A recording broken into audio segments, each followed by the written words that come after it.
एक आईएएस एक ऐसा एग्जाम था यूपीएससी का जिसमें ट्रांसपेरेंट तरीके से इंटरव्यू होता था और लोगों को उम्मीद होती थी हम बढ़ रहे हैं। और भाई इसके पीछे चालाकी समझना, 10-20 साल से समझने की जरूरत है हर एक इंसान को।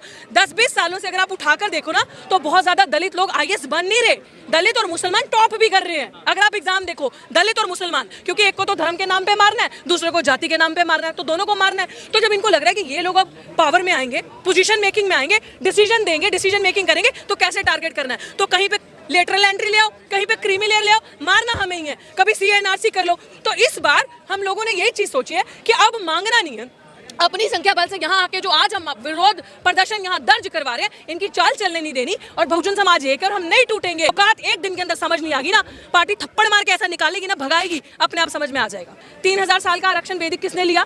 3000 साल सिर्फ एक ही समाज को अधिकार था पढ़ने का। तो आरक्षण तो तुम लेते आ रहे हो 3000 साल से, अभी वाला आरक्षण भी तो तुम लेते आ रहे हो। तो हमें तो अभी डॉक्टर अम्बेडकर ने जब कानून बनाया उसके बाद हमें चीजें मिली। हम तो अभी कुछ सालों से आए हैं, हमारी तो फर्स्ट जनरेशन आई है। मैं बार बार ये बात बोलती हूँ, मेरा दादा चीफ जस्टिस नहीं था, मेरा बाप चीफ जस्टिस नहीं था, मैं जज नहीं हूं, मैं एक नॉर्मल फर्स्ट जनरेशन अभी यूनिवर्सिटी में पढ़ने आ रही हूं। तो उनको पूछो ना, जिनके दादा परदादा सब सिस्टम में ऊपर बैठे हैं, तो किसके पास 100% आरक्षण था? उनके पास। साइड पे जाके नोट गिनो, नोट गिनो, साइड पे जाके नोट गिनो। ऐसों को प्रमोट मत करना।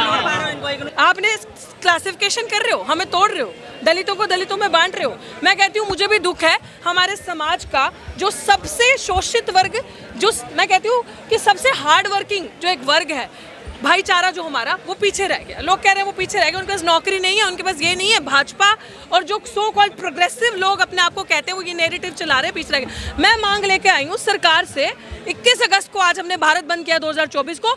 मेरी सबसे पहली मांग कि वो पीछे रह गए। डॉक्टर अम्बेडकर ने आरक्षण दिया, आपने ये नैरेटिव फैला दिया क्रीमी लेयर करना है कि उनको आरक्षण का लाभ नहीं मिला तो उनको नौकरियां चाहिए, उनको एजुकेशन चाहिए, फ्री एजुकेशन करो। उनको नौकरियां चाहिए तो जो वो हर दिन ठेकेदारी प्रथा के खिलाफ लड़ाई लड़ते हैं, हमारा वाल्मीकि समाज, हमारे दूसरे समाज सड़कों पे बैठ के, तो उनके लिए तुरंत फास्ट ट्रैक कानून लाकर यही न्यायाधीश जो सत्ता में बैठे हैं, इनको बोलो कि उनके लिए ऑर्डर पास करो, इमीडिएट फास्ट ट्रैक तरीके से नौकरियां परमानेंट करो, ताकि वो इस तरीके से सड़कों पे ना रुले।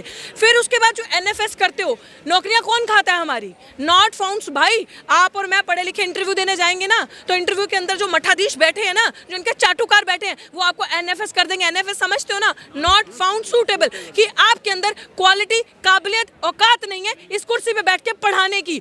एनएफएस कर दिया, पोस्ट खाली कर दी, और वो पोस्ट खाली करके बैकलॉग में डाल दी। बैकलॉग समझते हो? बैकलॉग में पूरे भारत में लाखों के हिसाब से हमारी सीटें पड़ी हैं, बैकलॉग में डाली। फिर एक रोस्टर बनता है, रोस्टर के थ्रू नौकरियां दी जाती हैं। उस रोस्टर को ऐसा घुमाते हैं कि वो नौकरी सीधे जनरल कैटेगरी में तब्दील हो जाती है, वो हमें मिलती ही नहीं है।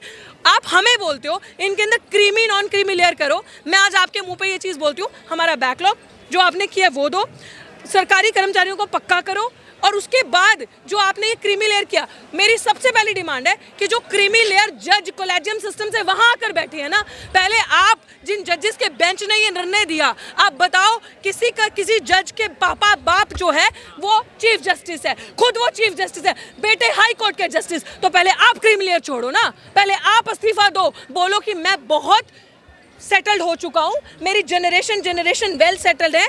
जज, उसका बेटा जज, उसका बेटा जज, तो पहले मैं ही इस्तीफा देता हूँ। पहले मेरे अंदर क्रीमी लेयर खत्म करो, मेरे समाज के जो गरीब है उनका भला करो, जनरल कैटेगरी में भी उनको दो, ईडब्ल्यूएस में भी उनको दो। हम तो फिर भैया 85% बस नाम के ही रह गए। तो मेरी ये सबसे बड़ी मांग रहेगी, जो वहाँ पे कॉलेजियम सिस्टर्स बैठे। फिर जो लेटरल एंट्री से, अभी देखो ये हमारा तापमान टेस्ट करते हैं, 45 सीटें निकाली, अवाम जितनी खड़ी है ना, समझने की जरूरत है। वापस ले लिया, कुछ हमारे समाज के लोग ये उस चीज को लेकर जाने के लिए कि वापस ले लो। इसके ऊपर पैन इंडिया मूवमेंट खड़ा होना चाहिए। मतलब 45 लोग पीछे के दरवाजे से आप लेकर आओगे, जो सिर्फ एक ही समाज को जाएंगी सीटें। बड़े बड़े डीएम सेक्रेटरी लेवल के लोगों को आईएएस आप पिछले दरवाजे से लगा दोगे। वैसे ही सीटें कम है। एक आईएएस एक ऐसा एग्जाम था यूपीएससी का जिसमें ट्रांसपेरेंट तरीके से इंटरव्यू होता था और लोगों को उम्मीद होती थी हम बढ़ रहे हैं। और भाई इसके पीछे चालाकी समझना, 10-20 साल से समझने की जरूरत है हर एक इंसान को। 10-20 सालों से अगर आप उठाकर देखो ना तो बहुत ज्यादा दलित लोग आईएएस बन नहीं रहे, दलित और मुसलमान टॉप भी कर रहे हैं। अगर आप एग्जाम देखो, दलित और मुसलमान, क्योंकि एक को तो धर्म के नाम पे मारना है, दूसरे को जाति के नाम पे मारना है, तो दोनों को मारना है। तो जब इनको लग रहा है कि ये लोग अब पावर में आएंगे, पोजीशन मेकिंग में आएंगे, डिसीजन देंगे, डिसीजन मेकिंग करेंगे, तो कैसे टारगेट करना है, तो कहीं पे लेटरल एंट्री ले आओ, कहीं पे क्रीमी लेयर ले आओ, मारना हमें ही है, कभी CNRC कर लो। तो इस बार हम लोगों ने यही चीज सोची है कि अब मांगना नहीं है, अपनी संख्या बल से यहाँ आके जो आज हम विरोध प्रदर्शन यहाँ दर्ज करवा रहे हैं, इनकी चाल चलने नहीं देनी। और बहुजन समाज एक है और हम नहीं टूटेंगे। आज भी हम सब, चाहे वो वाल्मीकि समाज के, चाहे धानक समाज के, चाहे वो अदर कम्युनिटी, चमार समाज, जाटव समाज हो गए, सब एक है, एक मुट्ठी हमारी बंद है। तो बेहतर है इनके लिए ऐसी चालें चल के हमारा तापमान टेस्ट मत करो, और तुम हर स्ट्रैटेजी में हमारे आगे फेल हो गए विद फुल गारंटी। और क्रीमी लेयर के अगेंस्ट अगर ये लोग हैं, पहले अपना क्रीमी लेयर छोड़ो। पहले ये जो जज मठाधीश वहाँ बैठे हैं, जो आके रिटायर होने के बाद सीधे बीजेपी ज्वाइन करते हैं, जो सरकार के अंदर दलाल बैठे हैं, भाजपा के अंदर, मैं कहती हूँ जितने सांसद बैठे हैं जो दलित समाज से वहां गए हैं, पहले इनको बोलो, जो थपथपाते हो, क्रीमी लेयर के ऊपर समर्थन करते हो, अपनी कुर्सी छोड़ो और अनारक्षित सीटों से लड़के दिखाओ। बोलो हम क्रीमी लेयर हैं, हम अब SC वर्ग के SC की सीटों से नहीं लड़ेंगे, ST की सीटों से नहीं लड़ेंगे, क्योंकि हमारे पास सब कुछ है, हम अब अनारक्षित सीटों से लड़ेंगे। औकात एक दिन के अंदर समझ नहीं आएगी ना, पार्टी थप्पड़ मार के ऐसा निकालेगी ना, भगाएगी, अपने आप समझ में आ जाएगा। तो इसलिए हमें बेवकूफ़ मत बनाओ, हम पढ़ा लिखा वर्ग है, अपने समाज की जिम्मेदारी हमारे कंधों पे है, और जब तक ये कंधे और जब तक सांसें हैं, हमेशा जागरूक करेंगे ऐसे ही समाज को। क्रीमी लेयर कहाँ लागू हो रही है? सरकार ने मना तो कर दिया भाई, लागू नहीं हो रही, यही हमने कहा, तापमान टेस्ट करना है आपका। लागू तो कुछ भी नहीं हो रहा उनके हिसाब से, लेकिन सब कर दिया अंदर से लागू। तो ऐसे क्रीमी लेयर आप कह रहे नहीं हो रहा, फिर तो लेटरल एंट्री से ले आता है। ये अगर नहीं बोलते, हम जैसे लोग ट्विटर पर ट्रेंड नहीं करते, बात नहीं करते, तो क्रीमी लेयर लेटरल एंट्री से ला के भी 45 कर दिए होते। 45 में से अगर आप उसमें रिजर्वेशन रोस्टर फॉलो करते तो 13 सीटें जाती OBC की, 6 जाती SC को, 3 जाती उसमें से ST को, तो होता ना फिर डिस्ट्रीब्यूशन, 21 जाती जनरल को। हम क्या लेते, हम तो सब बांट के खा रहे हैं, तुम तो अकेला इतना इतना खा रहे हो। और हमें कहते हैं नॉट फाउंड सूटेबल, हमारे अंदर पोटेंशियल कैपेबिलिटी नजर नहीं आती। अगर आपके अंदर पोटेंशियल है ना, तो मैं आज आपको ये चीज बता दूं, जितने सरकारी कर्मचारी है ना, आज लोग कहते हैं कि प्राइवेट सेक्टर्स में आपको रिजर्वेशन मिलती है, नहीं मिलती ना, कहते हैं नहीं सरकारी कर्मचारी काम नहीं करते, प्राइवेट में प्राइवेट कर दो सब चीजों को, प्राइवेट वाले काम करेंगे। तो सरकारी में कौन बैठे हैं? सारे आपके ही तो बैठे हैं। SC ST कहाँ है सरकारी में? OBC कहाँ है इतना सरकारी में? तो इसका मतलब आप ही के लोग काम नहीं कर रहे ना, हम तो मेहनत कश हम काम कर रहे हैं, और हमें अब अपना हक छीनना आता है। 90% निकम्मे हैं क्या वो? मैंने निकम्मे नहीं कहा, लेकिन उनके अंदर पोटेंशियल नहीं है। सरकार तो कह रही है ना, सरकार कह रही है ना, सरकार कह रही है, मैं मानती हूँ, मैं कह रही हूँ उनके अंदर पोटेंशियल नहीं है, पोटेंशियल हमारे अंदर है, टैलेंट हमारे अंदर है। मैं इस चीज को कह रही हूँ, हमारे अंदर टैलेंट है। अगर पोटेंशियल हो, टैलेंट हो, तो आओ ना एग्जाम देके। हमारे आपको आरक्षण पे सवाल है, आओ ना एग्जाम देके, 2 एग्जाम पास करो अपनी मेहनत से। तुम्हें भी तो मिल गया ना EWS, 50% से ज्यादा आरक्षण लेके घूम रहे हो ना भाई, हमने थोड़ी कहा। अभी आरक्षण का सवाल नहीं है, एक सेकंड ध्यान से सुनना इस बात को। 3000 साल का आरक्षण वैदिक किसने लिया? 3000 साल सिर्फ एक ही समाज को अधिकार था पढ़ने का, तो आरक्षण तो तुम लेते आ रहे हो 3000 साल से, अभी वाला आरक्षण भी तो तुम लेते आ रहे हो। तो हमें तो अभी डॉक्टर अम्बेडकर ने जब कानून बनाया उसके बाद हमें चीजें मिली, हम तो अभी कुछ सालों से आए हैं, हमारी तो फर्स्ट जनरेशन आई है। मैं बार बार ये बात बोलती हूँ, मेरा दादा चीफ जस्टिस नहीं था, मेरा बाप चीफ जस्टिस नहीं था, मैं जज नहीं हूँ, मैं एक नॉर्मल फर्स्ट जनरेशन अभी यूनिवर्सिटी में पढ़ने आ रही हूँ। तो उनको पूछो ना, जिनके दादा परदादा सब सिस्टम में ऊपर बैठे हैं, तो किसके पास 100% आरक्षण था? उनके पास।